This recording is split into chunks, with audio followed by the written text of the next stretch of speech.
Kama una watoto wa mjomba wako wanasoma, waache shule wapigane kama ngumi ni rahisi. Unawaambia nini wale ambao nadhani boxer ni rahisi hivyo kama walivyoonyesha? Wanafunzi yoyote ambaye anasoma sana kwenye mitihani anaonekana kama amependelewa na Mungu, lakini jitihada zinatokana na maandalizi sio.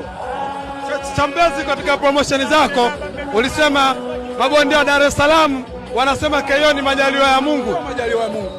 KO ni package, inatakiwa iwepo kwenye maandalizi yako.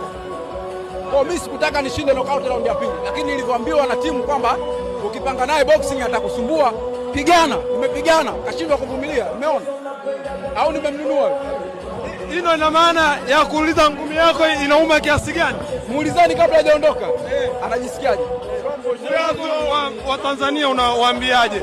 Wana hamu na wewe, lakini kama bado Champezi, neno lako kwa wa Tanzania.